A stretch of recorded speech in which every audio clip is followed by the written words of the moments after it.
Hi, everyone. Thanks for joining the session. My name is April Schneider. So thanks for attending. We're going to have a great panel today. We'll introduce in a minute, but just some housekeeping quickly. If you have any questions, please drop them in the Q&A. We'll be checking those and the chat as well for questions from the audience. So to introduce, I'm an engineer, a civil engineer and an urban planner at Stantec. And in my role, we've been really thinking more and more about the role of the curb in the urban transportation network. We're looking at the many uses that occur within the pedestrian realm, the amenity zone that fills up with benches and bike corrals and kiosks, street vendors, and soon in New York City, scooters, as well as the street side area that currently is dominated by street parking, but is increasingly seen as an opportunity area. In the wake of COVID, many cities have found an exciting new use for that space in restaurant seating, potentially opening it up to more equal distribution for many other uses vying for the curb. Deliveries, pickup drop-off zones, and the travel lanes necessary for micromobility modes. We're also thinking about this space as a threshold, one that must be crossed by a variety of users, and the safety of that experience is paramount. So we believe there's an enormous amount of unrealized potential at the curb. And today this panel will discuss those opportunities and challenges around policy, design, and technology, and hopefully dream a little bit about what the future looks like. So we'll start with an introduction by all of our panelists. And Jason, why don't you go ahead and start there?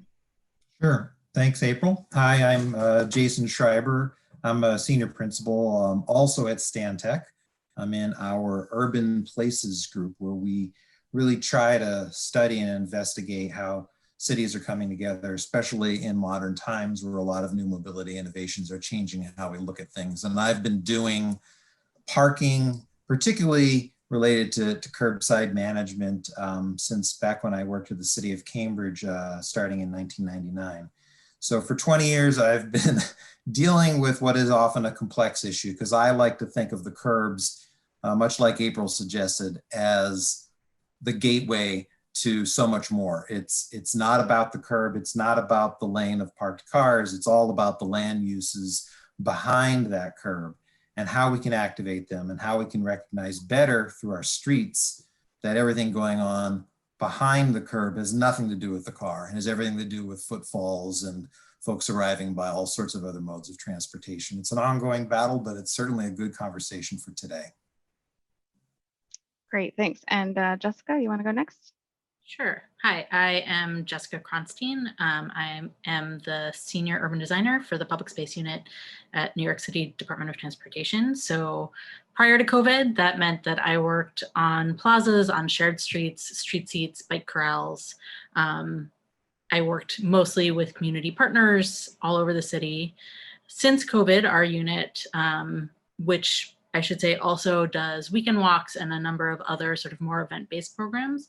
Our unit has used our background in that sort of both the event-based programs, the community-based programs, and the more sort of traditional pedestrianization, geometry-based programs that I work on to really pivot and work on all of the open programs. So open streets restaurants, open restaurants.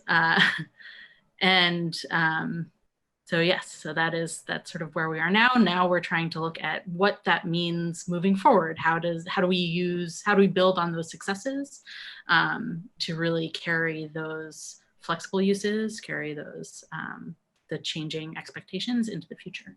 What does that look like? Great, thanks. And Joe, I'll have you go next.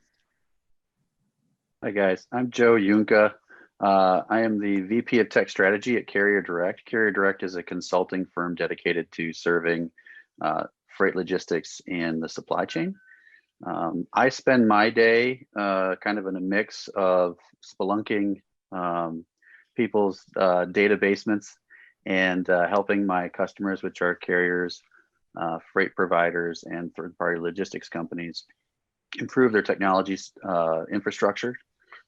Researching disruptive trends and working with startups to integrate into today's ecosystem, and things like this, where I'm working on research and collaboration initiatives like the City Tech Curbside initiative. I represent the Voice of Freight, And you know, as I have a whopping 5 years in supply logistics, which is not a lot compared to most, but I can tell you that supply logistics has definitely been one of my favorite rides for this for my career, mostly because it's the backbone to everything. If you look around, everything that you see came in a truck at one point. Great, thanks. And Dawn. Hi, everyone. Thanks for having me today. My name is Dawan Miller, and I'm the head of policy and partnerships at Coord. And before joining Coord about a year ago, I spent nearly a decade in New York City government at the Taxi and Limousine Commission, which is the agency that regulates taxis and Uber and Lyft and Via and all that good stuff. So that was sort of my introduction to the world of curb space management, or in some cases, not management. And so at Coord, we're a technology company. And so we provide tools to help cities better manage their curb space.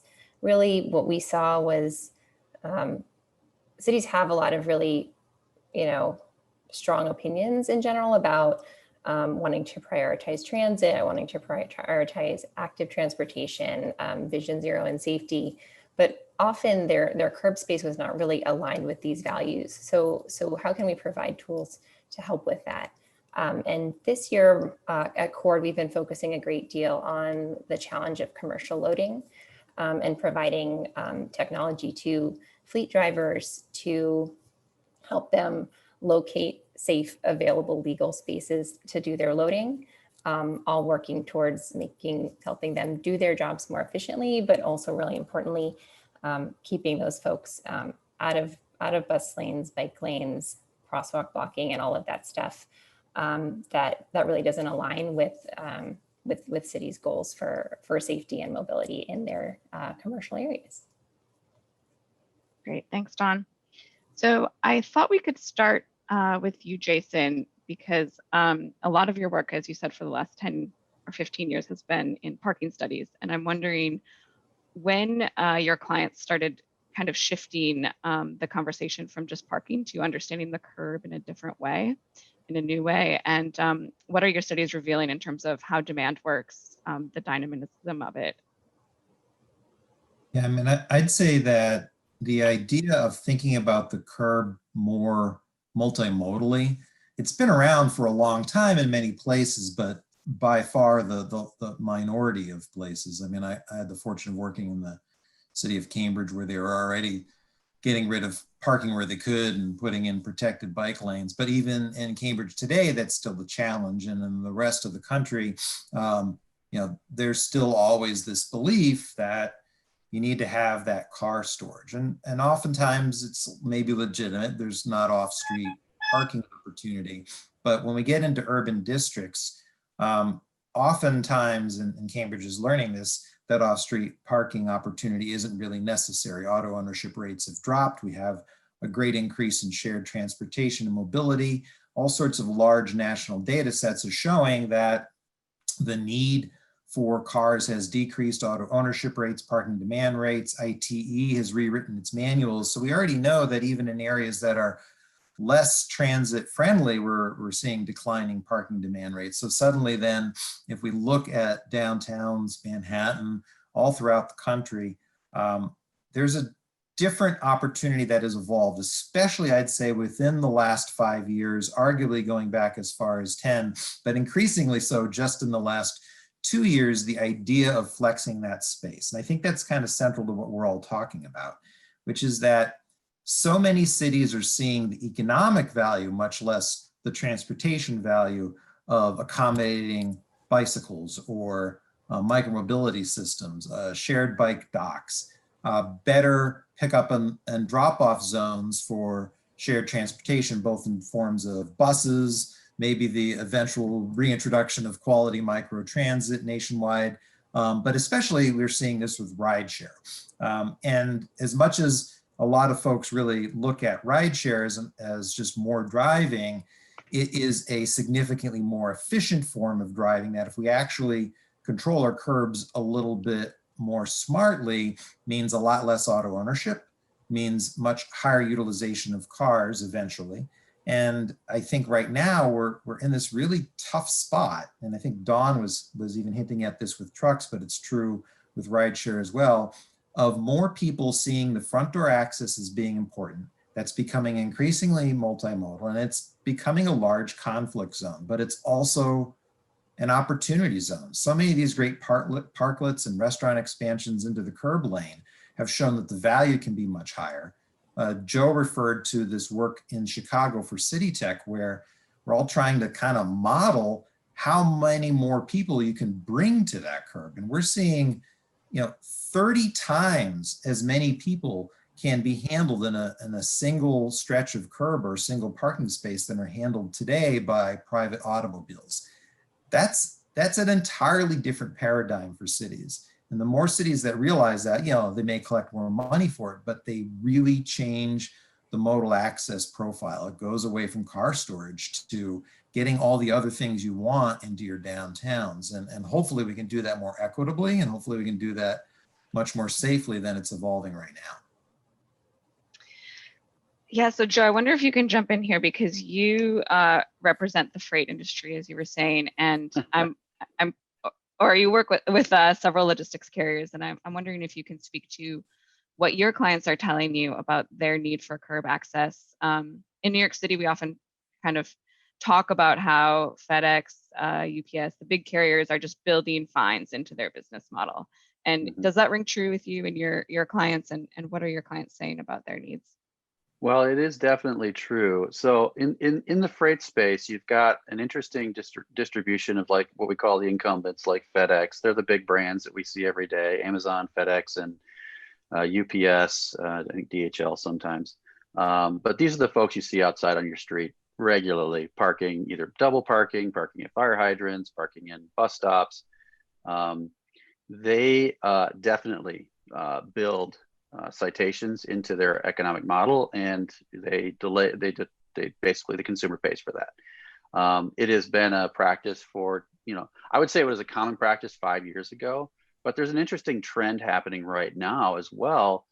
We're seeing a real surge in gig economy startups. And so you've got, your DoorDashes and your Uber deliveries and, all of these different gig economy models where there are more deliveries, there are smaller deliveries or micro deliveries, small packers, parcel.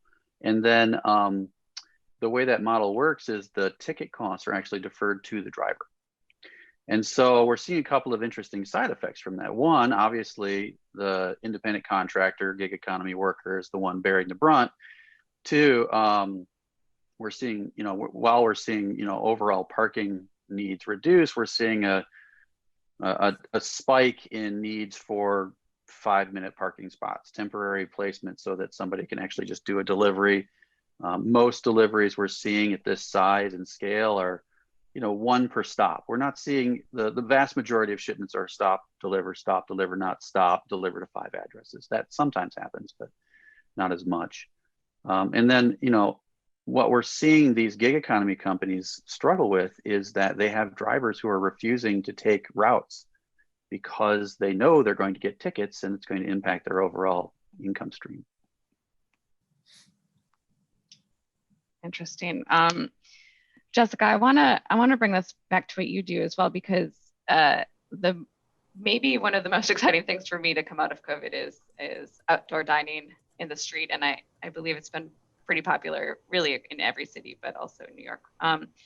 How are you guys thinking about the permanency of restaurants dining in the curb alongside this other need for deliveries? So there's still a need for a space to be, and I know a lot of restaurant owners are also thinking about how to manage the need for their dining as well as the need for their deliveries. What is DOT talking about there? Sure. I mean, I think, we also have a freight group. So these are all parts of the conversation regularly.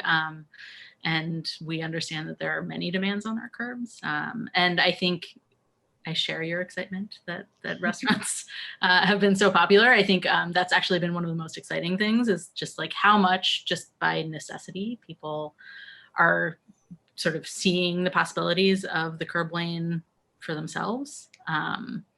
So I think as we start to think about it, it is about time of day management. It's about flexibility, both of uses and of, I think what we're trying to figure out is what those edges look like, right? So both what is the management structure, but as soon as you're having pedestrian space right next to moving lanes, you have to have physical objects there, right? The thing that we don't talk about when we're talking about sort of shifting from parking to pedestrian space is that parked cars are actually a layer of protection for pedestrians from moving lanes, right? And so what replaces that? What are those edge objects? And how do you maintain safety, but also allow for that access? I think, we are looking at some sort of block typical geometry changes. So maybe it's you have like a loading zone in the middle or at the edges on the ends where you're sort of designating spaces for loading. In this city, most of our loading zones also double as overnight parking. So it does function ultimately as that sort of storage. But yeah, I think it's really striking that balance. And I think this is a good time for Dawn to join as well, because Coord is looking at ways to use technology to flex the space like we're talking about. Can you, tell us more about the Coord platform, how it's doing that, and what cities you're currently working with? Sure. So with respect to commercial deliveries in particular, we're working with a really diverse set of cities, Nashville, Tennessee, West Palm Beach down in Florida, Aspen, Colorado, the super busy Swank ski town, and Omaha, Nebraska. And what is very interesting about that is I think some people at first glance think that this is just like a big city issue. This is like a Manhattan thing. But what we've really learned is it's not. So many cities have issues in their downtowns, in their commercial areas that they really want to work on. And with respect to kind of the commercial deliveries, we provide basically in a mobile app that helps fleet drivers, and we define that broadly, as Joseph was kind of hinting at. Like, it's not just the big trucks, and it's not just FedEx. I think it's absolutely also the on-demand economy drivers, to help them basically when they're in their last mile, find the locations and availability of loading zones. In some cases, like with the bigger players, they're going to continue to double park and, don't care. They consider it a cost of doing business. But there also, I think, is a lot of opportunity to create a better product for them, create better predictability for them about where there is going to be an available space, so that it is worth it to kind of maybe drive to the end of that block, and because a spot's going to be there, rather than stopping where you usually stop. So I think there's a lot of potential there. And talking from like the city perspective, this doesn't need to be the same set of rules 24/7. There's still needs to be some sort of sign in the real world today, so that the public knows, like, what is this space for? But once it's kind of designated as a smart zone, the city has a lot of power to do different things to allow different types of user groups to use it at different times of day, depending on the city's needs. Maybe the morning is really freight oriented, the evening is really focused on delivery users, and they can use different pricing and time limits at different times of day to encourage or discourage longer or shorter routes. And one more thing I've been thinking about a lot in terms of, the really great news that people are seeing those commercial fronts as spaces for dining and hanging out, is where does that loading go? And I think an opportunity there is really putting it around the corner. Often there is a quieter area. Maybe that area is not metered or heavily regulated, but do we start looking around the corner for spaces to accommodate loading if we really want the storefront areas to be for people to use and enjoy, And if we're doing that, how do we make sure that those new areas are discoverable by the drivers so they know where they are? So I see that as a place where there's a nice kind of intersection between policy and technology being a tool to help make that policy, come to life for the people who you're designing the space for. April, Dawn is making an excellent point that I think we all sort of need to remember, which is that the around the corner or halfway down the block resource is incredibly close. So many of the problems that people perceive in their downtowns, regardless of the size, have to do with the very front door. And there's this perception that these front door spaces should be one use, and we really want to limit what we take away because those parking spaces are valuable. But if you think about it on an average block, as well as most efficient as it could be, you might get 15 spaces from street to street on one side of a block. Some places less, some places more. But on that same block, there could easily be 10 small businesses who each of them in an hour might have at least 10 customers. So there's 100 customers. But if you're only providing 15 spaces, you're really only on average in an hour satisfying, 15, maybe 30 people if you're lucky. But if you took away a few of those spaces and turned them into something else, so this could be the loading for businesses, but this could also be the drop off by other modes. Just one space can take care of 30 people. 2 spaces would be 63, would be that 100 that you needed to satisfy all those businesses in that same hour. And I still have 12 boring storage spaces for cars underneath that basic math. So the primacy of the front door is so important, and it makes so much sense. And we're working with a few cities, Chicago, Tampa's been looking into this recently about how they can find the best places to more or less geofence where ride shares or micromobility docks would go. Columbus, working in conjunction with Ohio State, have actually helped make arrangements to geofence where ride shares, pickup and drop-offs could occur, and to eventually target placement of those activities. When you think about just 1 or 2 zones versus the storage of cars, the amount of time for those people going in and out, even if they're delivery personnel with a hand truck, which will eventually be a delivery robot going 50 extra feet, is incredibly easy to do and incredibly efficient, and is at such minor cost to front door parking. It's entirely worth it. And you can see eventually those efficiencies extend to every curb, but even just 1 per block or 1 per block face could really change how we manage our places. And to Jessica's point, if it's only a couple of spaces, you can see how we can still preserve the protection, at least in the interim, of the parked cars on the rest of the block that they may provide for pedestrians, and create those special zones. And those zones can really become, I look at them as terminals effectively, that we don't have. And the terminals can sometimes be the most beautiful places in cities. I don't expect Grand Central on every block, but it's something like that.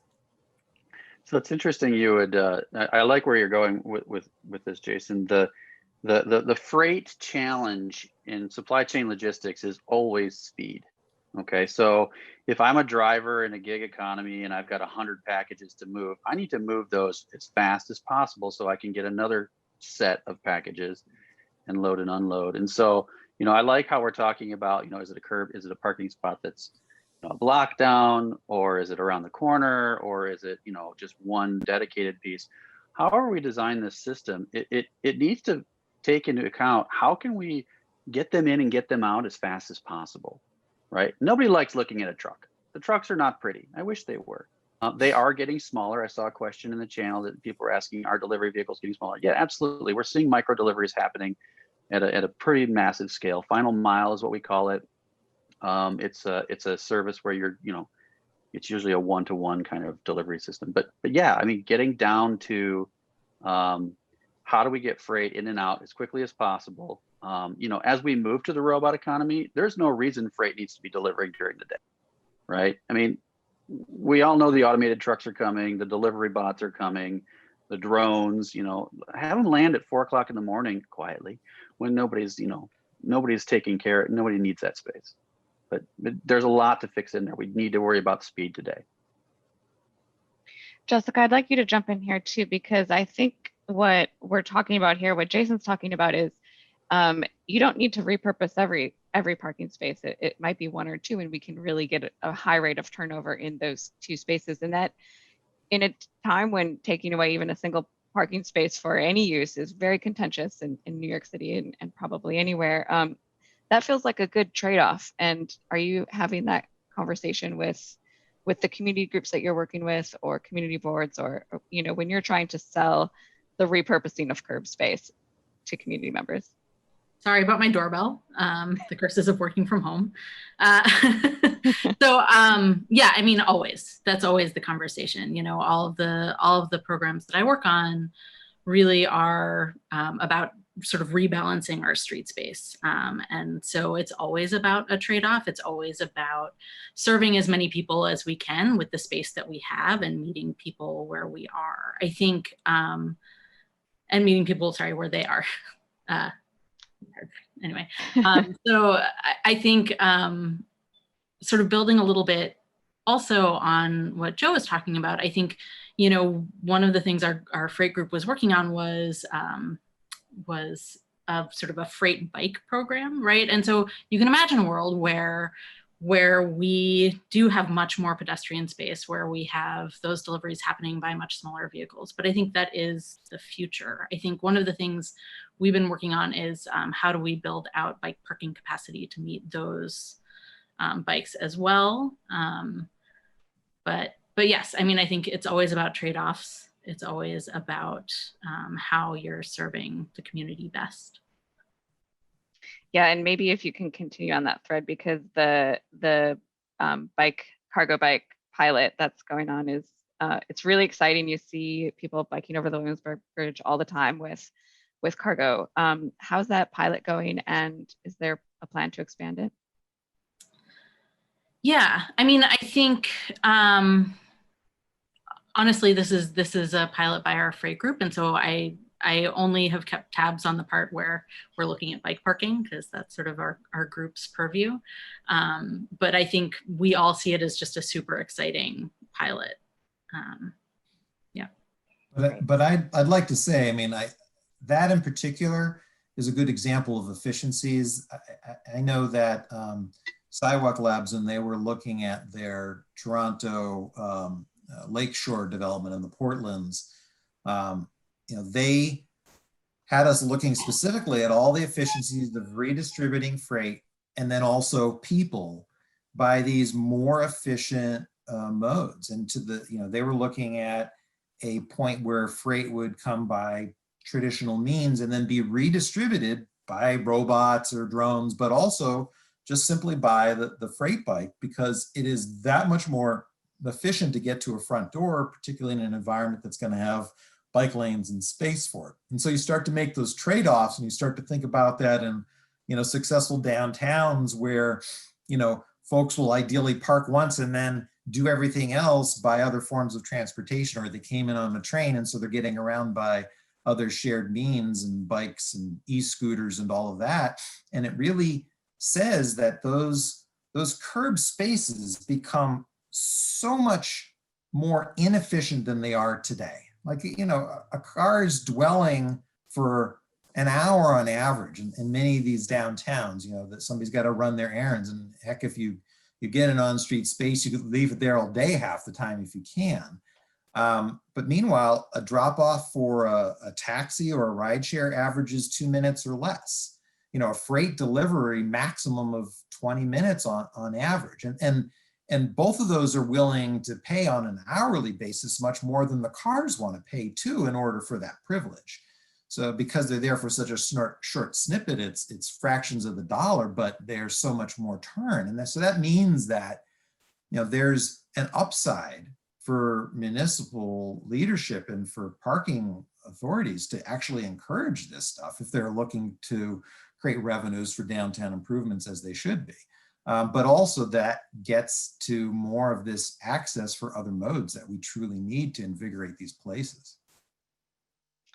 So Jason, I think in there you answered one of the questions in the chat, which is average passenger loading time and commercial loading time. Let's talk about pricing a little bit, because a little bit more actually. There's a question in the Q&A that says, if the consensus is that large companies will continue to double park, do we need to change the mechanism of enforcement to discourage this behavior? Do we need to escalate tickets? Is the pricing not right? The fines not right? What can you talk a little bit about that? Yeah, and I'll turn this to Joe in a second, because I really think that enforcement, the stick of curbside management, is a necessary evil and threat, but it should not at all be the primary mechanism. And it has been in too many downtowns. We only use time limits, so we have to write tickets, or our price is simply too low, or it's too flat, so it's a tax. So then you only change if you're going to get a ticket, when it should really be responsive to demand. In Manhattan, there's not many places where the demand may be zero and the price is, or low and the price may be zero, but it can certainly be cheaper even in Manhattan than in the closest spaces to Times Square. And so you use that price to sort of moderate not just parked cars, but other modes. I know the commercial parking pilot in Manhattan had started to kind of go in that direction, but to Joe's point, and Joe, catch on this, the gig economy drivers, they don't want these tickets. It's killing their bottom line. They're, in our model in Chicago, they're ready to pay at least $5 for 20 minutes at least to know that they can get in. Yep. Yeah. So the margins are pretty slim for the gig economy worker, the gig workers today. I was actually typing in the chat, and I just kind of reflect on what I was saying. Companies like FedEx and UPS, these big carriers, even the food distributors like Gordon Foods, they have $1 million budgets for parking citations already. They've had them for decades, right? Every time they get a ticket, it goes into this pot. This pot is ultimately negotiated, with the city. I'm sure the city enjoys the benefit of that revenue. However, the ultimate payer of those fines is the consumer. You pay for it in your shipping, costs. And I think as we talk about this, curbside access, we all need stuff, right? The stuff that we get every day has to arrive so that we can be a retail outlet, so that we can be a pet store that grooms or whatever. We really got to get away from, I think, this stick sort of approach. I mean, I agree that there will be compliance issues that we need to enforce. But if we actually build a system that's optimized to deliver people quickly through, or deliver supplies to us, our stuff quickly, I think we start to solve this at a higher level. Yeah, I want to add to that, because I think like my dream world is where our streets are designed so that they're self-enforcing, right? So that the geometry prohibits the illegal parking that we don't want to happen. And so there just isn't space for it. I think, if we could get away from enforcement being necessary, we'd all be better off. Although, again, we're in a different revenue situation now. Yeah. But I mean, and that's actually, what Jason's saying is dead on. These freight companies, if we could, I'm going to get a little tech nerd here. If we could provide real-time access to an API, I mean, all these companies have very sophisticated routing systems. Even the gig economy workers, they know exactly where their vehicles are all the time. If we have a system that says, okay, I know you're making a delivery at this address. I'm going to ping the city's infrastructure and find a location for us to park. Oh, hey, between this time slot and this time slot, looking at your speed and where you are. And I saw somebody commenting on geofence. Geofence is basically a geographic definition of an area around a point. We see that you're 10 miles out or 2 miles out or whatever. We can very quickly in a single transaction reserve that, and they will pay $5, right? $5.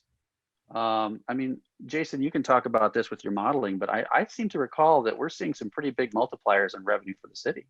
Oh yeah, I mean, by the most conservative estimates, we're looking at like Chicago parking meters, their privatized curbside management entity, doubling its revenues. It's just like, because, and what's really interesting, and I think this, we should tie back to the point of this conference as well. So this is all about Vision Zero.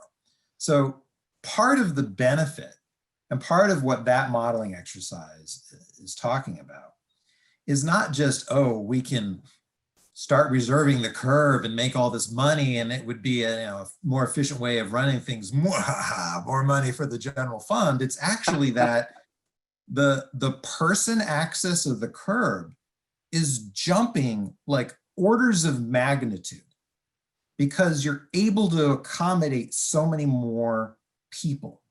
And most importantly, we're trying to do that in a managed environment that is eventually getting rid of the spare space that we double park in now, that is making our streets a little bit more efficient and slower so that we know we can move just as many cars, but at half the speed and really therefore not any new delay because there's still going to be a signal up ahead. We don't need to speed and therefore our lanes can be narrow and we can dedicate more space to bikes and or widen our sidewalks or create curbside zones as needed, but also to create this form of curbside access, as I said, this idea of the terminal. But the next side of it for any city, and Chicago is part of this exercise, is what does that mean behind the curb too? So, I go back to that idea of, 15 parking spaces on a block. Well, if you took a full block around a building, any city block in a city, that's 4 sides, that's 60 parking spaces. But at 2 minutes per turnover for higher forms of shared access, instead of 60 people every hour, I can accommodate on those 4 faces nearly 2,000 people an hour on those curbs, plus all the people who may be walking in and getting there by other means. And so what that says from a development standpoint is, I don't need to have a massive off-street parking garage, maybe, because maybe it's going to be better for folks to be getting in and out that way. That's certainly what Sidewalk Labs was looking at up in Toronto. They said, why would we have all this on-site parking? We're going to push everybody to other modes by eliminating the vast majority of it and have what they call dynamic curbs that were constantly allowing different times of the day, different uses, different levels of turnover.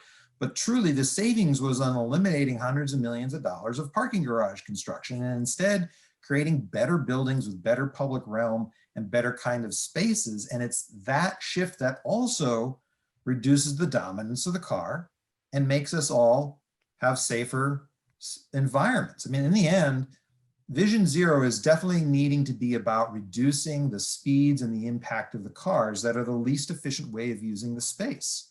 And as we get more efficient this way, we're naturally going to be moving to modes that if they do collide, nobody dies because they're slower and safer.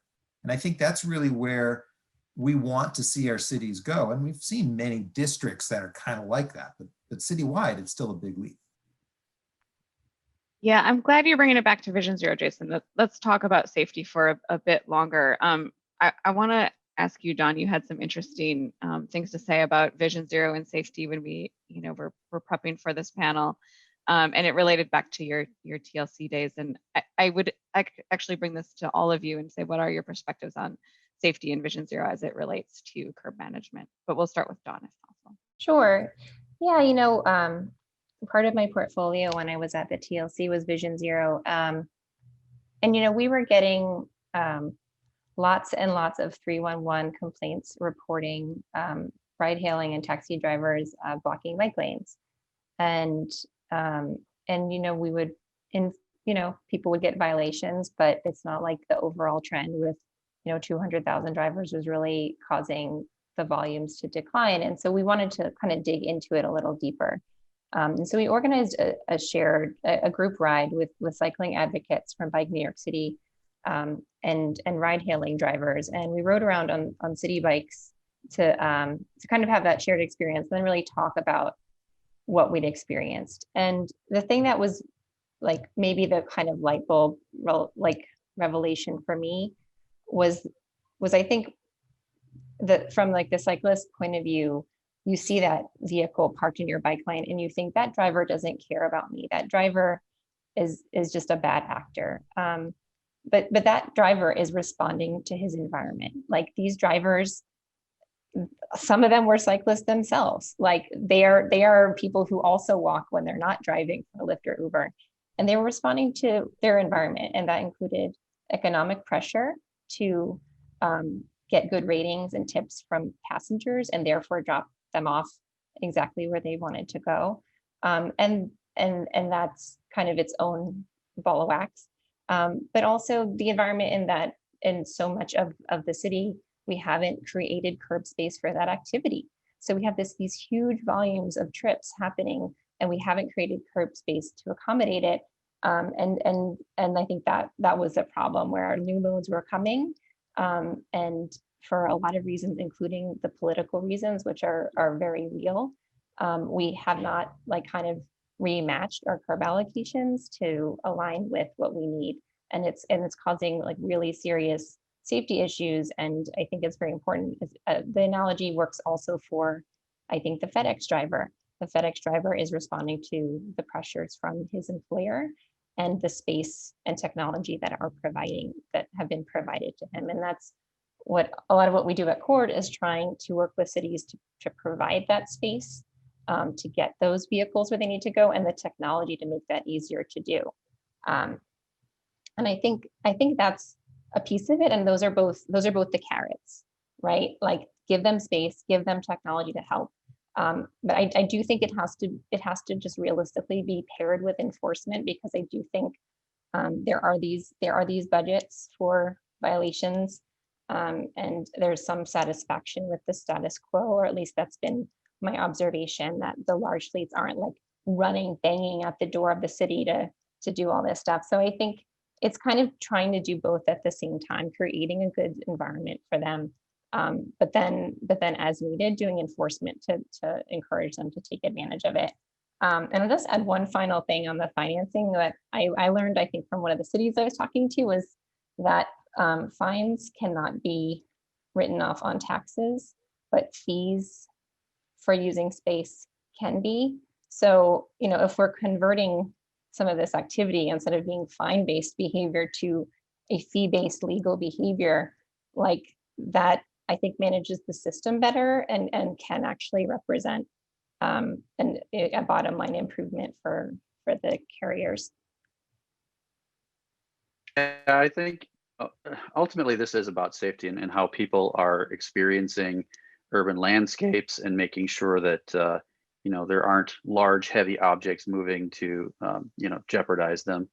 When we start talking about the fine systems that we're using to enforce, there are people out there who bend the rules to try to get things a little bit better. I can tell you that even just the tax, Dawn, you were talking about the taxes.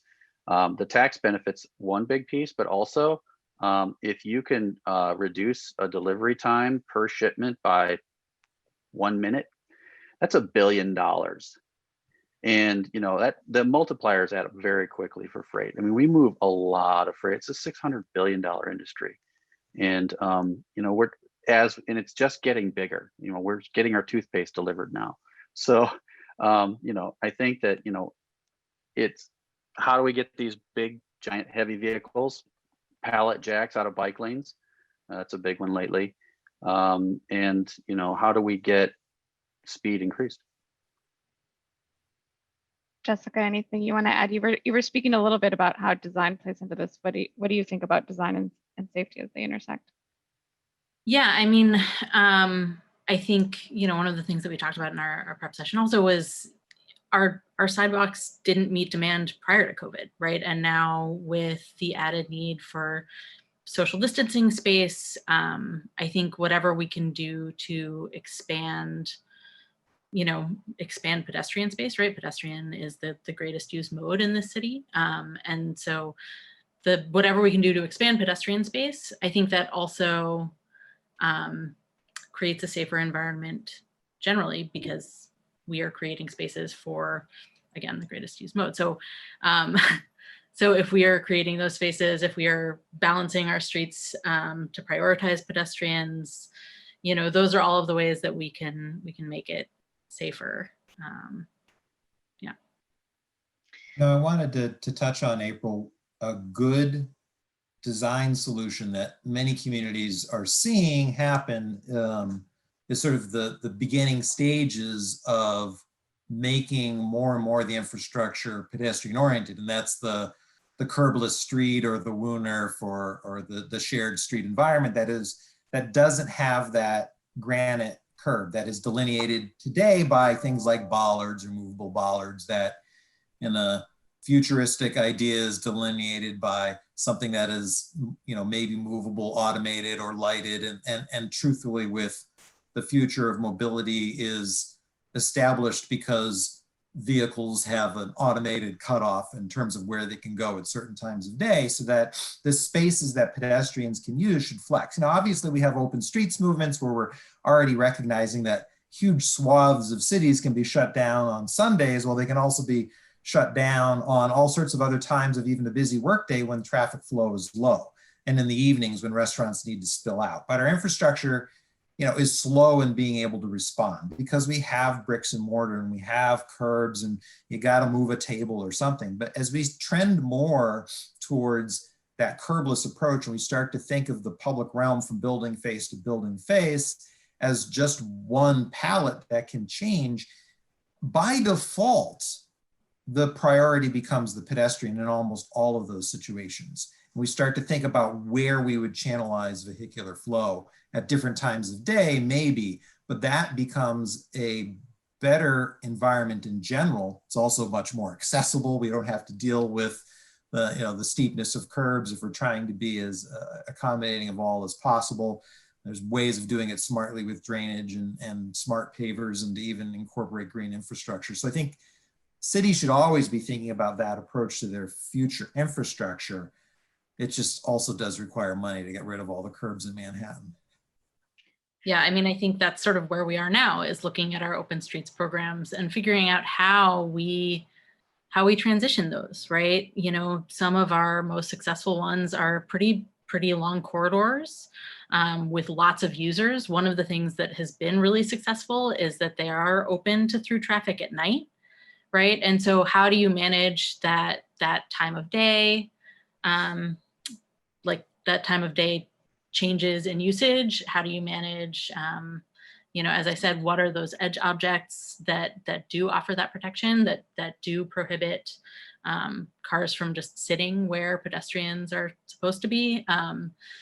And how do you manage, as we've been talking about, deliveries to those areas? It's an exciting moment, but it's, there's just like a lot of questions.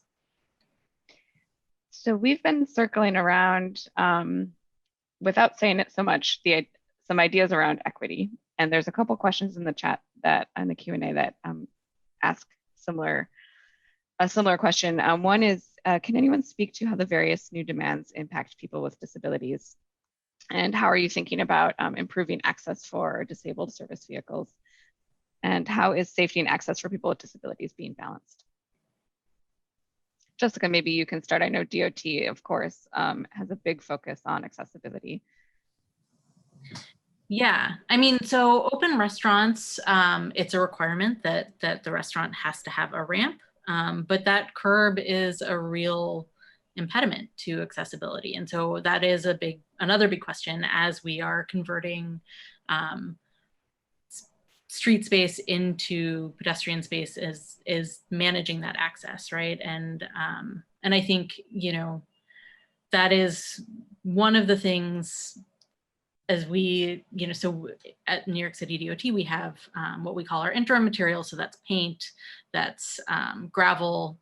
So that's all a bunch of stuff that we can do relatively quickly to change the geometry of the street to sort of signify that we are shifting from street space or from car space to pedestrian space or from car space to bike space.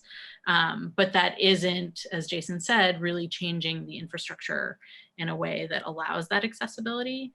I think we are working on solutions, but we're still not there.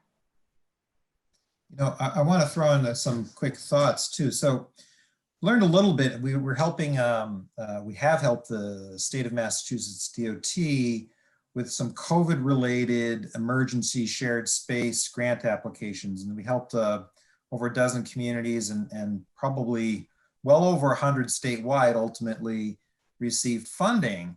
but it was to take their parking spaces for the most part and turn them into streeteries for outdoor dining. But what a lot of that revealed is the relative ease, at least seasonally, that those businesses and the communities that were funding this could change those spaces. Now, obviously, you still have to build and put down a streetery and what have you, but the things that were actually kind of the quicker ones were places that didn't put down decking. They actually just put down some barriers, and then they put down a temporary ramp. And so, because all of these had to be accessible. And what's nice to know is that we, I don't want to trivialize the challenges of accessibility, but if we can be smarter and more innovative about how we treat those curb ramp environments, you can relatively easily quickly deploy some of this infrastructure. And those types of COVID pandemic related pilots, I think, are starting to lead that way. It could be temporary barriers in the street, only one of which at the lead is crash resistant and the rest help to confine the space. And then a couple of these temporary ramps. Those are the things that we can start to think about. I mean, I think the long term is that the curb is gone and that somehow those spaces are flexing a little bit more in an automated fashion. But even to Joe's point, we can have electronic reservations and kind of connected infrastructure telling vehicles where they cannot go and can go eventually. And that works the same way. And sorry, just to add to that, Joe, did I cut you off? Well, it's okay. Go ahead, Dawn. Or Jessica, sorry. The only thing I would add is as we're looking at things like shared streets where everything is at the same level, we also need to think about the blind community, people with low visibility, right? Because that can be a super confusing space and so I think we are working on what are the things that you can put in the ground that are detectable by cane. That's not the only solution, but we do have to keep these things in mind as we're moving forward. I was going to add in too that the delivery of folks with disabilities is another big piece of it. Can we get them right in front of the location?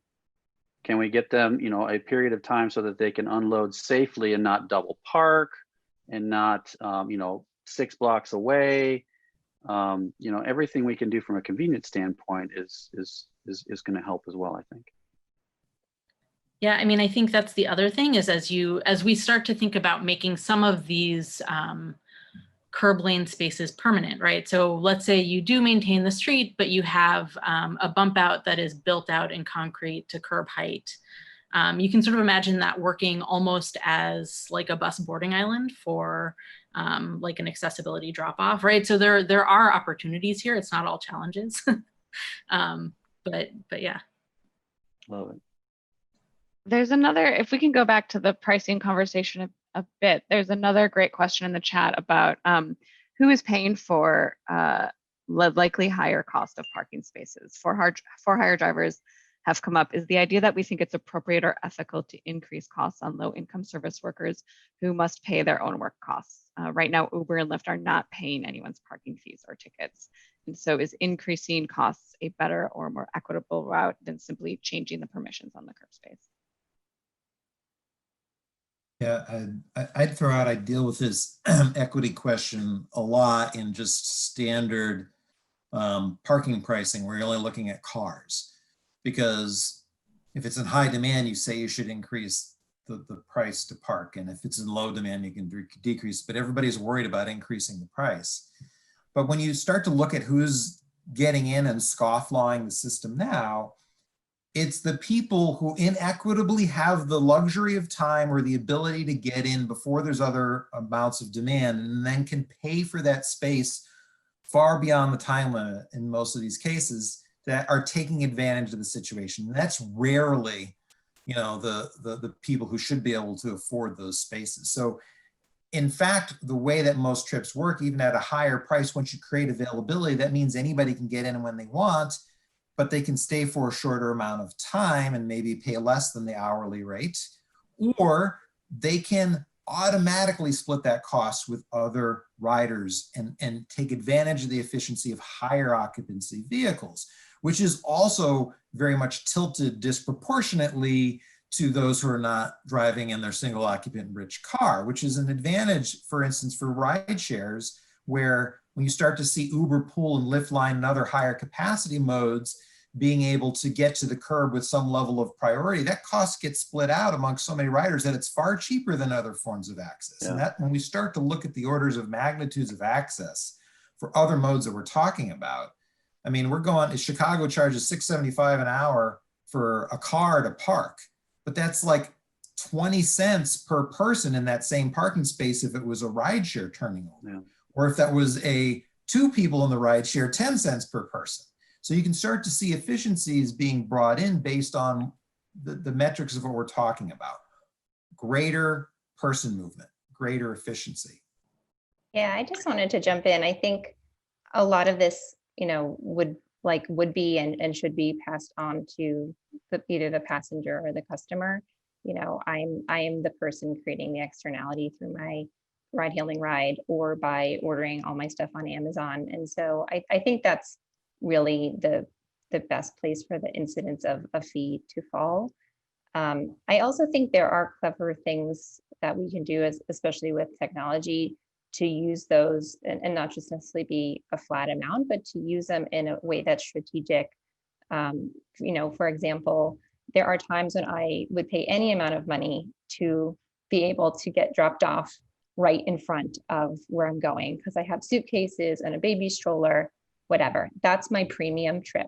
Maybe I am paying a bigger of a premium, and that doesn't mean $10. Maybe that means I'm paying $3 extra to get a really premium drop off. But there's a lot of times when, and you see some of the ride hailing companies already do this.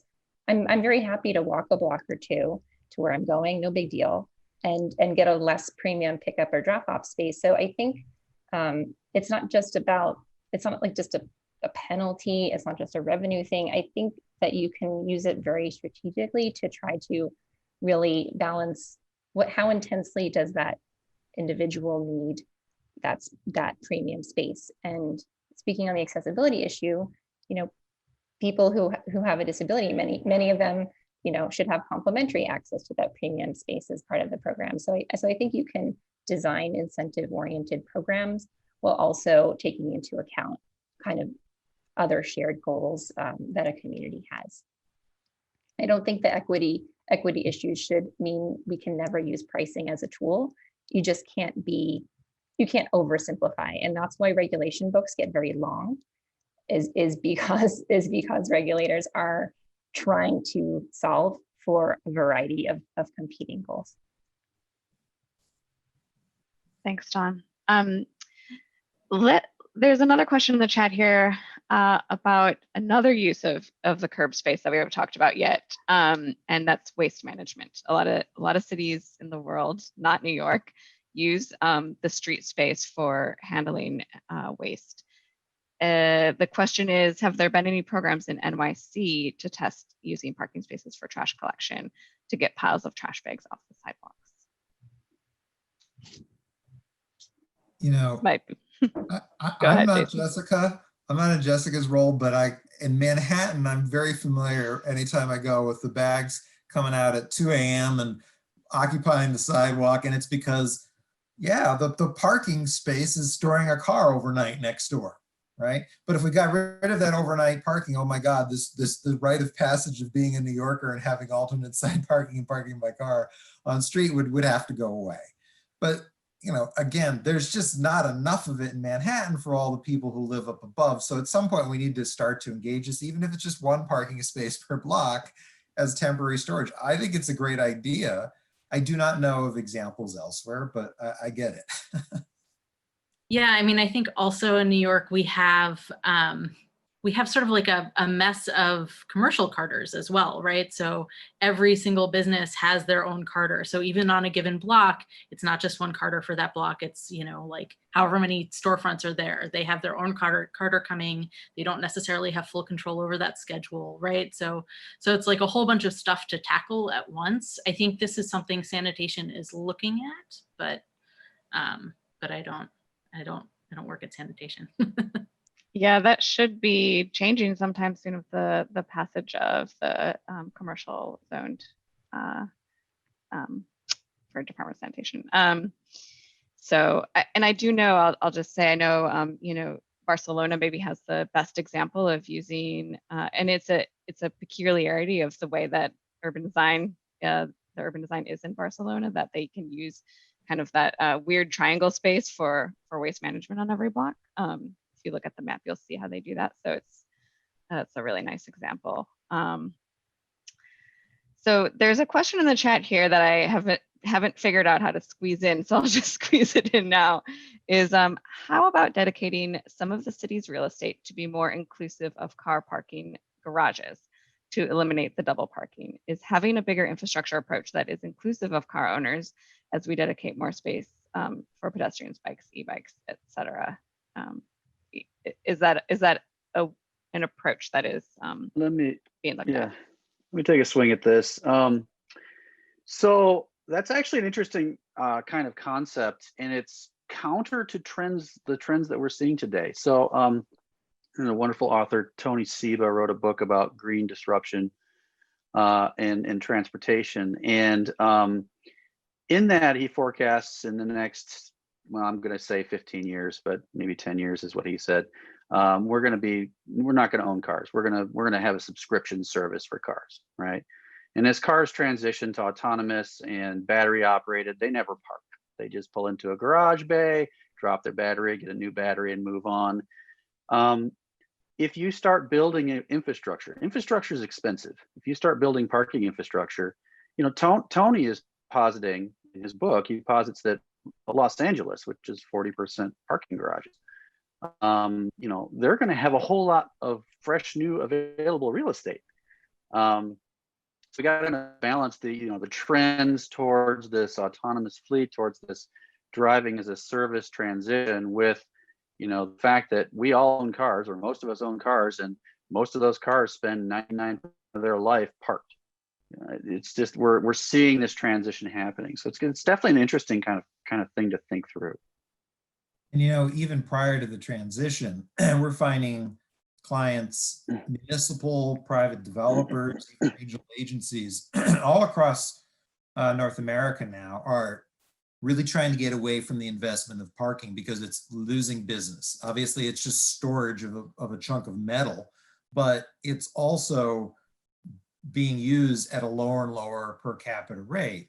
And yeah, we're growing as a country, but the point is simply that you can use what's there more efficiently to handle many, many more people over time.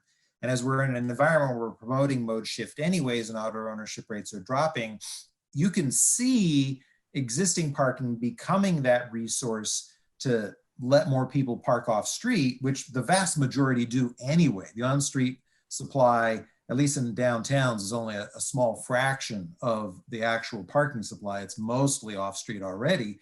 We're just now being more innovative with shared two angles. One is sharing. So whether that's shared use agreements or structures that are more accommodating of other users to being able to come into what would have otherwise once been a privatized facility, but then also a more efficient use of the space that's left behind, which is a little bit through automation, because cars now, as you can see on the internet, can self-park. Well, as soon as they self-park, even within an existing garage, they can do that with at least 50% more efficiency and get a 50% net increase in supply of an existing garage. But eventually, with all sorts of cool lift and automated and kits that they're starting to see in new development and even retrofits of existing buildings, you can double the amount of car storage by treating your car more like, you know, a piece of luggage on a rack. Those are the types of things that I see happening far sooner than us needing to build additional raw supply in most downtowns. It's a losing proposition. Nobody wants to do it because of those trends. Great. So we have about 10 minutes left. I want to ask a question to all of you. This is a really interesting mix of, we've got public and private sector here.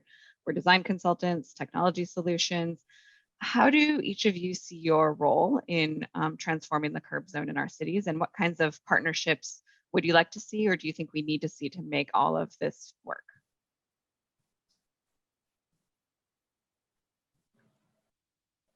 Yeah, I can start. You know, I think as a technology provider, we can provide really the tools to help cities manage their streets. And we certainly, partner with mobility companies as well. But I believe that the biggest change and the group that is most motivated to create that change is cities. And so that's kind of why I focus on them, because of their regulatory authority, regulatory enforcement, pricing authority. So really it's kind of figuring out what tools do they need to make a lot of these things happen.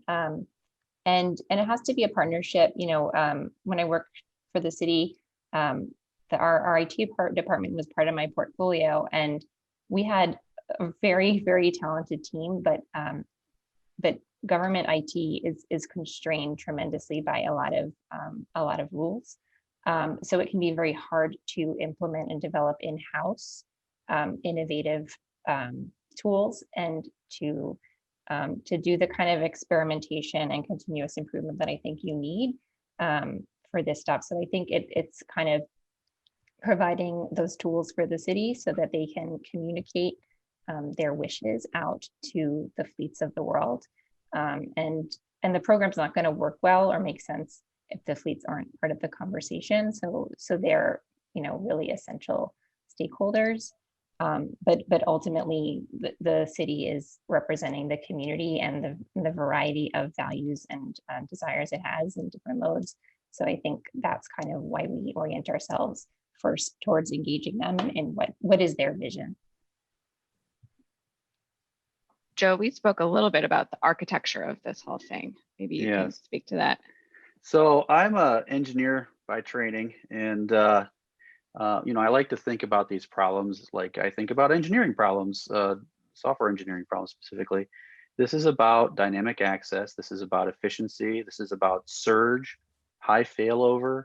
We need to build systems, and this is what I hope to do in this industry is help build systems that satisfy need and become flexible tools to allow us to transform. So COVID's a big deal for transportation. I'm sure you're aware. We have seen some of our partners lose all of their business, and we've seen some of our partners experience 1,000% increase in volume. And all of the problems that our industry is facing is because we haven't done the work to build dynamic systems. There's still a lot of manual effort that goes into transportation. There's a reason why there are only a few companies out there that can tell you exactly where your package is being delivered. We're all working very hard every day to make sure that those are bound together and that we're building the network infrastructure to do that. But that also feeds into this problem. And this problem is really, how do we build the city, rebuild the curbside so that it becomes a dynamically allocated resource that can serve multiple needs equitably. And so I like equity. I love talking about it. I think that there are many different actors. None of them are evil actors. They all are self-interested naturally, but we need to figure out the system that I think we can place into these cities and help monetize the resource much more effectively, reduce the burden of the stick. There are needs to monitor and penalize, but I don't know if you guys know this, but cars today, we get our tickets by mail. They drive by with a camera, take a picture of our license plate and send us a mail now. I mean, these technologies are moving at an exponential rate, and we're seeing this as, I see this as enablers for us to make a better quality of life for people who have chosen to live in a densely populated area. I want to riff off that because I think Jessica should have the last word, because I think what you're saying is true. The pace of change is really fast, and technology is enabling, I hate to use this term, a paradigm shift, but it truly is. But it precipitates on the streets of American cities, and how do we make that work right? And April, you're right, it's a design solution. Dawn, it's totally about the right kind of data and the right way to manage those curbs. Joe, it's about what are the ways of equitably monetizing and managing it, increasing this kind of remote technology access. I just see all of those things coming together in amazing ways. And right now, cities are in tumult, but doing some really cool stuff. Micromobility lanes out there, eliminating curbside parking, putting in TNC drop-off pickup, having flexible dynamic lanes, putting in new rapid bus queue jump lanes, and thinking about how they're treating their spaces differently, reducing their street design standards and making new places. I think it comes together at what can our cities be? And in the end, it is much to do with what's, again, behind the curb. Like everything we're talking about is of enormous benefit to the end user, both the land developer, the tenant in that building, and all the workers and residents who are there. Like they're getting amenitized space, and oftentimes for free, because none of us cities ask for enough from development, if you ask me in the end. There's some developers who are forthcoming and some who'll do everything can to try to get a good ride out of it. And far too many communities, maybe not big cities, but small cities, feel like they shouldn't ever ask for anything from new development. But really in the end, it's making that development an intricate and quality place within our cities. It is the places that we go to. It is what we're all benefiting from.